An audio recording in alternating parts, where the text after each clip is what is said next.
That's why I have come to report for the international leaders to understand there's ongoing war. The only election that will be organized in Biafra land are Biafran elections. And we are already preparing the appropriate body to start the process of the election in Biafra land, which some states that are ready as quickly as they are possible, we start going into election in Biafra land. We already got a couple of governors in the Biafra land that are ready for election. The government will review all that they have in the area of security, area of the preparedness of the people, and start the election. We'll be doing it one state at a time. But some state governors have already declared that in the next couple of months, they will be ready to conduct their first election in their states in Biafra land. There are 40 states in Biafra land. Those are the only states that we will allow to conduct election in Biafra land. Hello SM fans, welcome to this political discourse where we analyze and discuss issues of public interest and interactions, of course, and trending issues within the week. It is quite interesting to be here as always. We are to discuss very pertinent issues. My people do say, "Anachoke bulu na boko." Ulo na boko, inachoke. What exactly does that mean? You can't be chasing after the mice, the rats, while the house is engulfed with fire.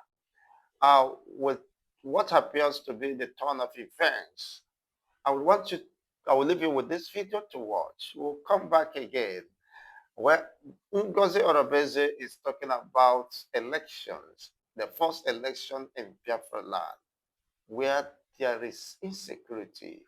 People are being rounded up, kidnapped, abducted. Very unfortunate. She posted a video in her S handle, which I eventually stumbled at. Eventually, it was a very disturbing development. Is that a mockery to Biafrans? Or could that depict lack of sensitivity on her part? She claiming that the United States of Biafra has been fully restored.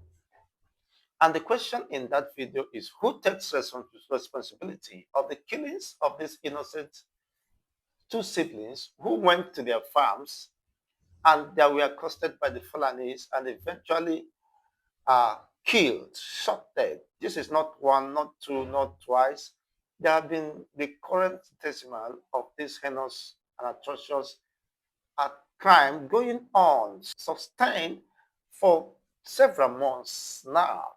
And yet here comes someone amidst this insecurity trying to live in denial of the reality, distracting the Biafrans and everyone, of course, out there, talking about conducting of an election in what supposedly could be considered as a declaration of war within the defined territory. It is very unfortunate. Let's watch this video. We'll come back again. Another challenge you. Another challenge you. Another challenge you. Plenty challenge you. I'm here because the blood of this boy is crying out. Nobody deserves to die the way this boy died. Maybe every other death has been justified, or everybody decides to live their life. I will not move on. Can we because talk? Allow me to express. I've been asking you to introduce yourself. Hold on. Nobody, even a child, should be victimized. I've been asking him, tell me your name. You don't want to tell me. You want us to talk, but you don't want to answer me. Get to hear my words. Insecurity rises every day in Anambra State. Yes. We demand justice for Emmanuel and the sisters. We demand justice for the persons who did this immoral act. Let us see the culprits. We need to see somebody. Someone has to be held accountable for the death of this boy. Somebody has to be held accountable. Yes. We live in a society where one person dies, everybody is going about their business. The next day, the other person dies. One after the other, people are dying. And we think that it's not going to get to us.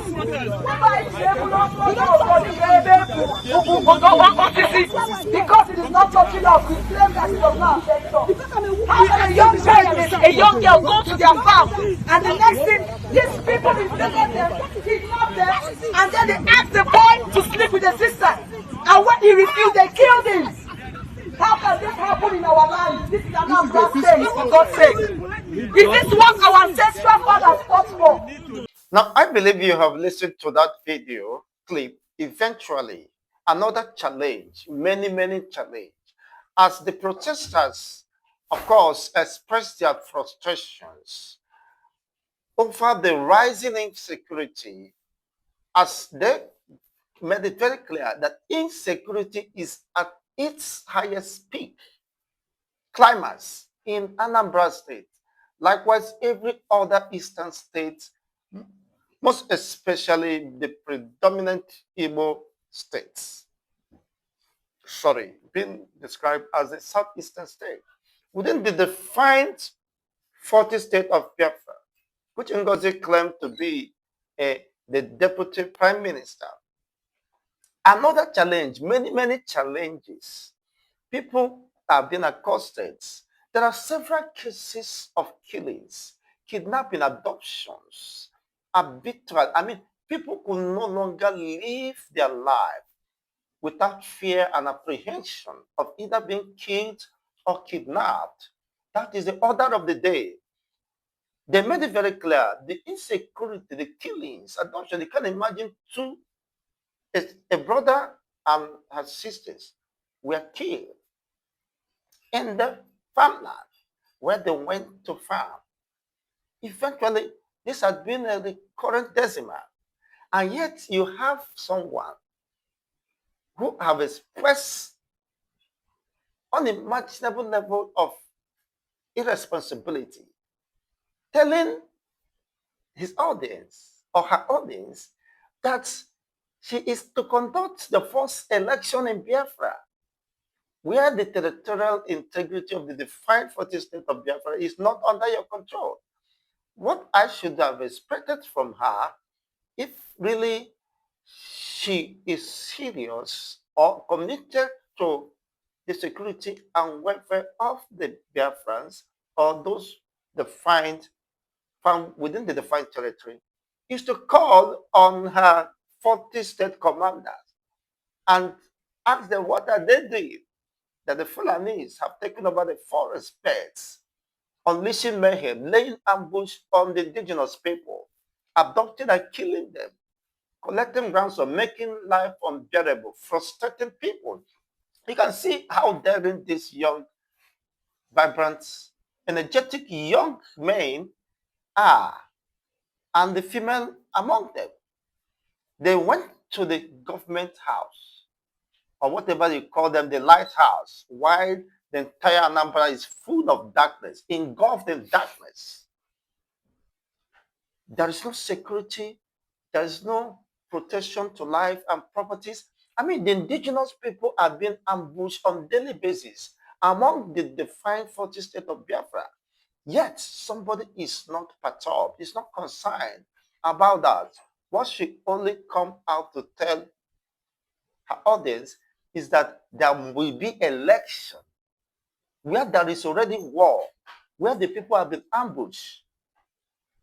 Unlike Simon Ekpa, when he was there, once such things happens, he will condemn that and eventually order the appropriate bodies to take proactive actions to foster such further attacks on the people.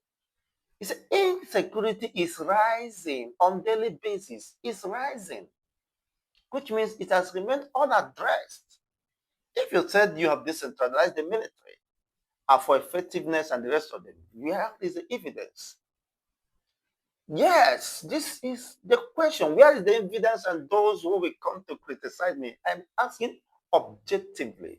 Some persons might say, where do I belong exactly? I'm an independent analyst, bringing the truth, the reality to my audience, leaving them with a conscience to make judgments, informed judgments, positions, reason critically. What should be more important? What should be prioritized more?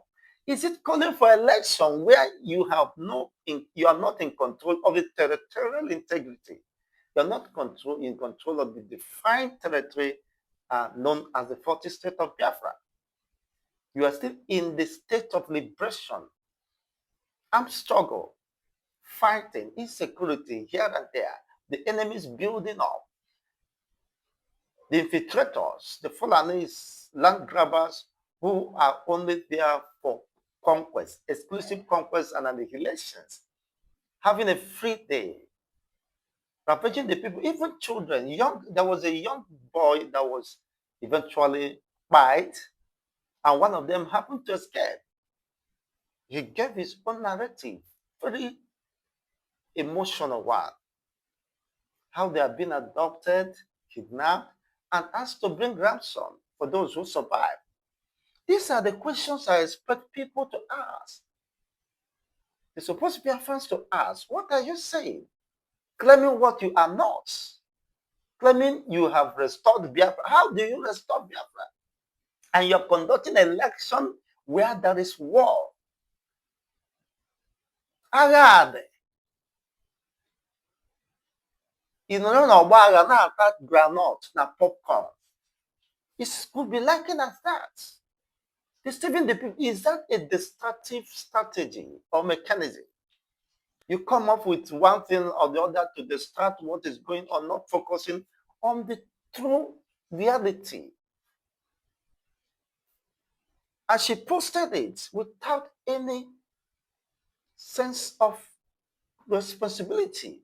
Now, those ladies, that lady in particular, asked questions, and the young men, he said, who should be held responsible? Is that the land, is that the life our forefathers fought for we to have as their children? To live in our own ancestral home as fugitives, living in apprehensions and fear, in uncertainty, engulfing our entire existence? How long will that continue? And somebody is talking about having a government, conducting which election? Child, let me leave you with this video again. With what is currently going on, nobody is paying attention. Why are you not securing the people you said you have restored your sovereign state of Biafra in quotes, in the imaginary world? What does it mean to have an independent state? That Biafra, United States of Biafra, is a sovereign state. Do you understand what that means? People aren't ashamed of themselves. You say you have a sovereign state. You know what it means in terms to have sovereignty? You must have control of your territorial space. Both the air, land, and sea, you must be in charge. How comes the enemy is invading, raping, killing, manning, abducting, mesmerizing certain communities, and you claim you are a sovereign state with brazen, shameless impunity? Current updates over the ongoing genocide war that is currently going on in Okigwe. Today is 17th of August 2025, and when the men of the Biafra Liberation Army, the men on the ground, dealt with Nigerian terrorist government, they went a village called Ihube, Omulolo, Omukale, Amos.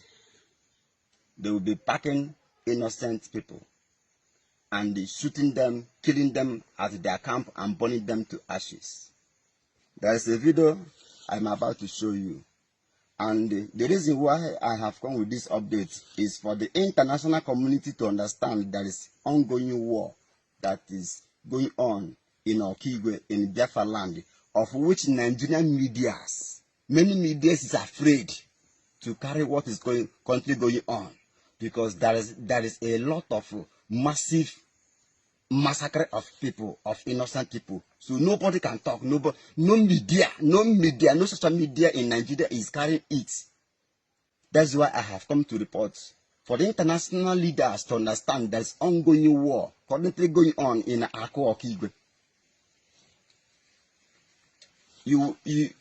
I want you to carefully watch this armor tanker, all these armor tanks now that is going now. That's the zoo terrorist armor tanker. That is Tinubu terrorist killers that have come to kill the people for Kigwe. In the name that they are looking for the men on the ground, not knowing that the men on the ground doesn't live in a community. Freedom fighters doesn't live in a community. We are freedom fighters. So I want to make the international community to understand that there is ongoing war, and Britain have sent their foreign mercenaries. And as you are watching this armor tanker now, that carton armor tanker, as I'm reporting to you now, that carton armor tanker, they are all foreign mercenaries, and they are from Britain. Because Britain is using Nigerian government in order to wipe Igbo race, to wipe Biafrans. Please, I want to congratulate and appreciate Ibrahim Traore, the man who loves his people, who understands what freedom is all about. The men on the ground appreciate everything you are doing. We are with you. We support you. Everything you are doing. Please continue. We are with you. And if there is any way you will assist the men on the ground, do it for the sake of freedom. We are only fighting for our freedom. And I want to use this opportunity to bring to the notice of world powers, world leaders, in the person of President Donald Trump, the President of the United States of America. And also, I want to bring to the notice of President Putin, the President of Russia, and all the leaders of conscience. And I want also to bring to the notice of Finland, who is holding our Prime Minister, Mazi Simon Ekpa. And for them to understand there is an ongoing war that is currently going on now, and the no media in Nigeria is carrying out the news. Please, watch this video. Watch this, a clear evidence. Mr. Putin, we are calling for your help. Mr. Donald Trump, we, the men on the ground, are calling for your help. The Igwe Butozo is only fighting to defend the Southeast. The Igwe Butozo is only fighting to defend Igbos against Fulani terrorists, against Boko Haram. That is why the Nigerian government and their agents are tagging him a terrorist. Please, we are seeking for your help. Come and assist us. The kind of weapon these people carry enter Okigwe to fight against men on the ground is too heavy. And I don't think that Nigeria can provide that material. There are foreign people, foreign countries that assisted Nigeria in this genocide war that's currently going on now. Watch this video and make sure it reaches Donald Trump and Mr. Putin and Ibrahim Traore and all Biafrans. The security of life and property of the citizenry is of paramount in the hierarchy of human needs, because if someone that is alive will either eat or live in a shelter or have clothing. So in the hierarchy of human needs, what is or must be prioritized is the security, the life and property of the citizenry. So now you haven't watched this video clips and followed judiciously, religiously, from my own perspective and analysis from what is going on. You will not agree with me. There's something fundamentally wrong somewhere. some persons who claim they are fighting for Biafra are otherwise doing something different. And sadly, some persons are not asking the right question. And life is going. People are being killed. Sadly, international communities are watching while humanity has been brought to its lowest ebb. So how long will this continue? I refer you back to that statement of the lady. He said, who should be held responsible? In a sane society, the government is saddled with the responsibility of protecting life and property of the citizens. That is the primary responsibility of the government. There are other secondary responsibility, but the primary responsibility of any responsible government is to protect life and property. And when you are talking of sovereignty, you are now a sovereign state. It means you are in total control of your territorial space, both land and sea, air, and the rest of them. And you have control of your resources. How could you be conducting an election in an exile? The person talking this, that she's going to conduct an election, is somewhere in Georgia, hiding herself, not even found within the fine territory of the so-called, her so-called 40th state of Biafra. Are you getting exactly what is playing out? And rather than addressing the pertinent issues that borders on security, the enforced disappearances of the Biafrans that have been reported by the Amnesty International, the gross violations of the rights of the people. Amnesty International released a report and about to release more in a matter of days or weeks, where they describe a horrifying gross abuse of fundamental rights of the people, assault, and people living in fears, apprehensions, and so many communities have fled. People could no longer visit their homes and country homes, or even those residing within the defined territory are fleeing on a daily basis.